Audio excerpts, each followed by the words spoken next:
Mic विंकलमैन नाम के व्यक्ति ने, जिन्हें बीपल के नाम से भी जाना जाता है, उन्होंने रिसेंटली अपना एक आर्ट बेचा है $69 मिलियन में, यानी करीब 500 करोड़ रुपए में। यह आर्ट खरीदा है इंडियन ओरिजिन के एक बिजनेसमैन जिनका नाम है Vighnesh Sundaresan. Recently Jack Dorsey ने भी अपना पहला ट्वीट बेचा है करीब 2.5 मिलियन डॉलर यानी 18 करोड़ रुपए में। इलॉन मस्क भी ऐसी कुछ चीज बेचने की तैयारी में है। उसके अलावा म्यूजिशियन ग्राइम्स ने भी अपने कुछ आर्ट्स $5 मिलियन में बेचे हैं और यूट्यूबर लोगन पॉल ने भी अपने कुछ आर्ट्स इसी तरह बेचे हैं और इन सारे लोगों ने आर्ट्स बेच के करोड़ों रुपए कमाए हैं। तो ये जो भी आर्ट्स है ये NFT फॉर्मेट में बेचे गए हैं। तो सवाल ये आ रहा है कि NFT है क्या और क्या आप भी इससे पैसा कमा सकते हैं? क्या आप भी इसी तरह के आर्ट्स खरीद सकते हैं? इनका क्या फ्यूचर है, कैसे ये काम करते हैं, इनका क्या मतलब है और किस तरह के रिटर्न्स इन्होंने अब तक दिए हैं, इन सारी चीजों के बारे में आज हम करने वाले हैं बात। सबसे पहले समझते हैं कि non fungible token that is NFT है क्या। फंजिबल का मतलब है रिप्लेसिएबल और नॉन फंजिबल का मतलब है कि नॉन रिप्लेसिएबल। जैसे कि कोहिनूर का हीरा है या फिर मोनालिसा की पेंटिंग है, ये दोनों भी चीजें नॉन रिप्लेसिएबल है, इसलिए हम उन्हें कहेंगे नॉन फंजिबल। इसी तरह जो भी आर्ट्स नॉन रिप्लेसेबल है उन्हें हम कहेंगे नॉन फंजिबल आर्ट्स। तो इस तरह के आर्ट्स को ऑनलाइन बेचने का जो फॉर्मेट है उसे कहते हैं नॉन फंजिबल टोकन्स। कैसे काम करता है जल्दी देखेंगे, उससे पहले बात करते हैं कि पहले ऑफलाइन ऑक्शन में यानी फिजिकल ऑक्शन में किस तरह की चीजें चलती हैं और आज के डेट में जो NFT आया है उसमें ऑनलाइन ऑक्शन में किस तरह की चीजें चलती है। ऑफलाइन ऑक्शन में हम देखते हैं कि जिन लोगों को अपनी पेंटिंग या आर्ट्स बेचना है वो वहां पर जाते हैं और जिन लोगों को खरीदना है वो बीड लगाते हैं। जो हाईएस्ट बीड होती है उस पर वो आर्ट बेचा जाता है। उसी तरह जब मजनू भाई को अपनी बहुत ही बेहतरीन पेंटिंग जब बेचनी थी तब वो ऑफलाइन ऑक्शन में गए और वहां पे उन्होंने अपनी पेंटिंग बेची। लोगों ने बीड लगाकर जो हाईएस्ट बीड थी उस पर उनकी पेंटिंग बेची गई। सिमिलरली NFT में भी ऐसा ही होता है, लेकिन जो बीड्स होती है वो ऑनलाइन होती है और साथ ही जो आर्ट होता है वो ऑनलाइन आर्ट होता है। जनरली फिजिकल ऑक्शन में हम देखते हैं कि फिजिकल पेंटिंग्स वहां पर होती है या फिजिकल आर्ट यहाँ पर होता है, लेकिन NFT में फिजिकल आर्ट नहीं होता है। यहाँ पर GIFs, वीडियो के क्लिप्स या फिर वीडियो, कुछ अलग अलग तरीके के ऑनलाइन कार्ड्स, इन जैसे आर्ट्स को बेचा जाता है ऑनलाइन तरीके से। ऑफलाइन ऑक्शन में जब भी कोई चीज आप खरीदते हो तो वो चीज आपको मिलती है। आप पेंटिंग खरीदते हो तो फिजिकल में आपको पेंटिंग मिलती है, लेकिन इस ऑनलाइन ऑक्शन में दैट इज NFT फॉर्मेट में जब भी कोई चीज आप खरीदते हो, जब भी कोई GIFs, वीडियो क्लिप या कोई भी चीज खरीदते हो तो आपको उसकी फिजिकल प्रिंटिंग या बाकी चीजें नहीं मिलती है। आपको मिलता है यूनिक टोकन जिसका नाम है नॉन फंजिबल टोकन। कई बार हम देखते हैं जो भी डिजिटल आर्ट होता है उसे कई बार लोग डाउनलोड करते हैं और उसकी कई सारी कॉपीज भी निकलती है और उसी वजह से जिसका ये ओरिजिनल काम है उसकी पहचान छुप जाती है। तो NFT की वजह से आपको ये पता चलेगा कि उस आर्ट का ओरिजिनल क्रिएटर कौन है, किसके पास फिलहाल वो आर्ट है या फिर किसने वो आर्ट फिलहाल खरीदा है। और किसी भी पर्टिकुलर आर्ट का किसी भी पर्टिकुलर टाइम में ओरिजिनल ओनर एक ही रहेगा। NFT का एक और बेनिफिट है रॉयल्टी। फॉर एग्जाम्पल, आप अपना एक आर्ट राम को बेचते हो और फिर राम उस आर्ट को बाद में शाम को बेचता है। तो फिजिकल ऑक्शन में जनरली हम देखते हैं कि आप एक बार आर्ट बेचते हो तो आपको बाद में उसका पैसा नहीं मिलता है, लेकिन यहाँ पर अगर आप 10% रॉयल्टी सिलेक्ट करते हो तो जितनी भी बार वो आर्ट बाद में बेचा जाएगा उसकी 10% अमाउंट आपको मिलती चली जाएगी। तो इसका एक बेनिफिट है जो क्रिएटर के लिए बहुत फायदेमंद हो सकता है। अब बात करते हैं कि NFT काम कैसे करती है। NFT अपने इस काम के लिए ब्लॉकचेन टेक्नोलॉजी का इस्तेमाल करती है, पर्टिकुलरली इथेरियम ब्लॉकचेन टेक्नोलॉजी का। यहाँ पर जो भी एंट्री की जाती है वो नॉन इरेजेबल होती है, उसे कोई हटा नहीं सकता। अगर आपको ब्लॉकचेन टेक्नोलॉजी कैसे काम करती है पता नहीं है तो आप ये वीडियो चेकआउट कर सकते हो, जहाँ पे हमने डिटेल में बताया है कि एग्जैक्टली ब्लॉकचेन टेक्नोलॉजी कैसे काम करती है। ब्लॉकचेन को सेफ टेक्नोलॉजी माना जा रहा है, कई सारी बैंक्स भी इसे इस्तेमाल करने जा रही है। तो एक सेफ टेक्नोलॉजी का यहाँ पर इस्तेमाल हो रहा है। तो जब भी यहाँ पर कोई पर्सन आर्ट खरीदता है तो उसकी एंट्री लेजर में लिखी जाती है। इसी तरह जब भी वो पर्सन अपना आर्ट किसी और पर्सन को बेचेगा तो वो एंट्री भी वहां पर लिखी जाएगी जो कि नॉन इरेजेबल है। तो यहाँ पर सारी एंट्रीज का रिकॉर्ड रहता है जिससे हमें ये पता चल जाता है कि कोई पर्टिकुलर आर्ट का फिलहाल ओनर कौन है। बीपल का जो आर्ट विघ्नेश सुंदरेसन ने $69 मिलियन में खरीदा है उसे वो बाद में किसे बेचते हैं यह आपको यहाँ पर लेजर से पता चल जाएगा। तो सारी चीजें बड़ी आसानी से आपको पता चल जाएगी कि फिलहाल किसी भी ऑनलाइन आर्ट का ओनर कौन है। अब सवाल आता है कि जो NFTs है, जो आर्ट से ऑनलाइन जिन्हें बहुत ज्यादा अमाउंट में खरीदा जा रहा है, क्या ये बबल है या सही में इन चीजों की इतनी वैल्यू है। तो आपको बता दूं कि ये जो आर्ट है ये ऑफलाइन मार्केट में बेचा गया था और इसे $800 मिलियन यानी करीब 5000 करोड़ में खरीदा गया था। तो इसे देखकर भी आपके दिमाग में शायद यही सवाल आए कि क्या ये भी बबल है।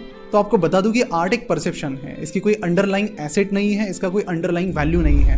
फॉर एग्जांपल, अगर स्टॉक्स की बात करते तो उनके पीछे बिजनेसेस रहते हैं और जब बिजनेस अच्छा परफॉर्म करता है तो लॉन्ग टर्म में स्टॉक प्राइस बढ़ती है, बिजनेस खराब परफॉर्म करता है तो लॉन्ग टर्म में शेयर प्राइस नीचे चली जाती है। लेकिन आर्ट की कोई भी अंडरलाइंग वैल्यू या कोई भी अंडरलाइंग एसेट नहीं है, तो एक परसेप्शन की तरह ये काम करता है। और आपको बता दूं कि ये जो आर्ट है जो 5000 करोड़ में बेचा गया है, ऑब्वियस बात है कि 5000 करोड़ की बीड गई है तो उससे थोड़ी कम वाली बीड भी वहां पर लोगों ने लगाई थी। 4000 करोड़ की भी बीड वहां पर थी, 4500 करोड़ की भी बीड्स वहां पर थी। तो इससे ये पता चलता है कि आर्ट इन्वेस्टमेंट से ज्यादा परसेप्शन का गेम है। तो आप अगर एक आर्टिस्ट है जिन्हें अपना आर्ट एज एन NFT बेचना है, या फिर आप एक इन्वेस्टर है जिन्हें NFT में इन्वेस्ट करना है, तो फिर प्लेटफॉर्म कौन कौन से हैं? तो इसमें 3-4 काफी पॉपुलर प्लेटफॉर्म्स हैं, जैसे कि OpenSeas, Rarible, Saint एटसेट्रा। यहाँ पर हमने अपना एक आर्ट डेमो के तौर पर एज एन NFT बेचने के लिए निकाला है। सो यहाँ पर हमारा ये एक आर्ट हम NFT के तौर पर बेच रहे हैं। तो आप ये चेकआउट कर सकते हो कि कैसे ये प्रोसेस होती है। यहाँ पर बिडिंग का टाइम आपको डालना होता है। आप रॉयल्टी भी सिलेक्ट कर सकते हो कि कितनी रॉयल्टी आपको चाहिए, और उस आर्ट के लिए मिनिमम बिड क्या रखनी है वो भी आप डिसाइड कर सकते हो। तो इसी तरह अपना कोई भी डिजिटल आर्ट आप एज एन NFT बेच सकते हो और बड़े आसानी से उसे खरीद भी सकते हो। तो फिलहाल NFT के जो भी मार्केट प्लेसेस है वो सिर्फ क्रिप्टो करेंसी के फॉर्मेट में पेमेंट एक्सेप्ट कर रहे हैं, लेकिन आगे चलकर वो अलग अलग करेंसीज में भी पेमेंट एक्सेप्ट कर सकते हैं। अब बात करते हैं NFT के फायदे और नुकसान के बारे में, साथ ही NFT का क्या कुछ फ्यूचर हो सकता है उसके बारे में। तो NFT का पहला फायदा यह है कि क्रिएटर के लिए काफी अच्छी चीज साबित हो सकती है, बिकॉज यहाँ पर आपको मिलती है रॉयल्टी जब भी आपका आर्ट रीसेल होता है। उसके अलावा इससे पहले कई सारा डिजिटल आर्ट कॉपी किया जाता था जिससे पता ही नहीं चलता था कि उसका ओरिजिनल ओनर कौन है। तो यहाँ पर ये प्रॉब्लम भी हो जाएगी सॉल्व NFT की मदद से। NFT का दूसरा फायदा ये कि यहाँ पर इथेरियम ब्लॉकचेन टेक्नोलॉजी यूज की जा रही है, जहाँ पर लेजर में सारी चीजें रिकॉर्ड की जाती है, जिससे सेफ्टी काफी बढ़ जाती है। अब बात करते हैं NFT के नुकसान यानी डिसएडवांटेजेस के बारे में।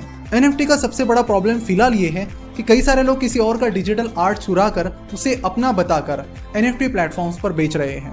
ऐसा कई बार हुआ है। उसका एक एग्जांपल ले लेते हैं। डेरेक लॉफमैन नाम के एक आर्टिस्ट को रिसेंटली पता चला कि उनके काफी सारे आर्ट्स चुराए गए हैं और एक पर्सन ने उनके कई सारे आर्ट्स NFT प्लेटफॉर्म पर बेच दिए हैं और उससे कई सारा पैसा कमा भी लिया है। और खास बात है कि उस पर्सन ने अपने आप को वहां पर वेरीफाई भी कर लिया है उन प्लेटफॉर्म्स के ये बताकर कि मैं ही असली डेरेक लॉफमैन हूं, जबकि वो था नहीं। तो इससे ये पता चलता है कि कोई भी बड़े आसानी से फिलहाल किसी और का ओरिजिनल आर्ट चुरा सकता है और उसे NFT प्लेटफॉर्म पर बेच सकता है, और वहां पर वो बड़े आसानी से वेरिफिकेशन भी ले सकते हैं।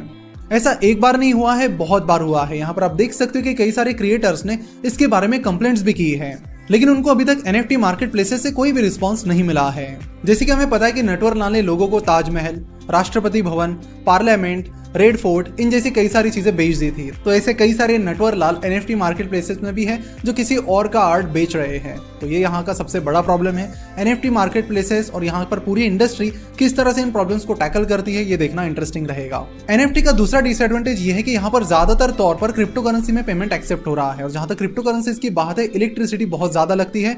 यहाँ पर क्लाइमेट चेंज के प्रॉब्लम्स भी नए नजर आ रहे हैं। सो अगर NFT मार्केट प्लेस इस तरह बढ़ता रहता है और सिर्फ क्रिप्टो करेंसीज में ही पेमेंट एक्सेप्ट करता है तो क्लाइमेट चेंज का ये प्रॉब्लम आगे चलकर और ज्यादा बढ़ने की संभावना है। अब बात करते हैं NFT के तीसरे डिसएडवांटेज के बारे में। जब आप फिजिकल फॉर्मेट में कोई आर्ट खरीदते हो, कोई पेंटिंग खरीदते हो, तो आप उसे लेकर आ सकते हो और अपने घर में या फिर कहीं पर उसे लेके जा सकते हो, लोगों को शोकेस कर सकते हो। लेकिन यहाँ पर आप वैसा नहीं कर सकते। और NFT के ओनरशिप के लिए भी आपको थर्ड पार्टी प्लेटफॉर्म पर डिपेंड रहना होता है, आपको इथेरियम ब्लॉकचेन टेक्नोलॉजी पर डिपेंड रहना होता है, आपको इंटरनेट पर डिपेंड रहना होता है। तो आप ये कह सकते हो कि किसी थर्ड पार्टी के जरिए आपको इसका एक्सेस मिलता है। अब सवाल आता है कि क्या ये सही इन्वेस्टमेंट है, क्या यहाँ पर आपको इन्वेस्ट करना चाहिए या फिर नहीं। तो आपको बता दूं कि पिछले 35 सालों की बात करते तो पिछले 35 सालों में इंडियन स्टॉक मार्केट ने लगातार 14% के कंपाउंडेड सालाना रिटर्न दिए हैं। अगर हम गवर्नमेंट बॉन्ड की बात करते तो उन्होंने 8% के करीब रिटर्न दिए हैं। FD की बात करते तो उन्होंने 6.5-7% की रिटर्न दिए हैं। लेकिन अगर हम आर्ट की बात करते तो आर्ट्स ने पिछले 35 सालों में कंपाउंडेड सालाना 7.5% के रिटर्न दिए हैं। जैसे कि स्टॉक मार्केट में होता है कि कोई स्टॉक आउट परफॉर्म करता है तो कोई अंडर परफॉर्म करता है, आर्ट में भी वैसा ही होता है। कुछ आर्ट्स बहुत ज्यादा चल जाते हैं तो कुछ बिल्कुल ही फ्लॉप चले जाते हैं। तो 7.5% के रिटर्न के लिए आर्ट में इतनी ज्यादा रिस्क लेना मैं नहीं मानता कि सही इन्वेस्टमेंट होगी, लेकिन कुछ लोग इसे शौक की तरह करते हैं। तो शौक की तरह अगर आप इसे करना चाहते हैं तो आप इसे परस्यू कर सकते हैं, लेकिन इन्वेस्टमेंट पॉइंट ऑफ व्यू से ज्यादा सेंस यहाँ पर नहीं बन रहा है। अब बात करते हैं NFT के फ्यूचर के बारे में कि NFT का फ्यूचर क्या हो सकता है।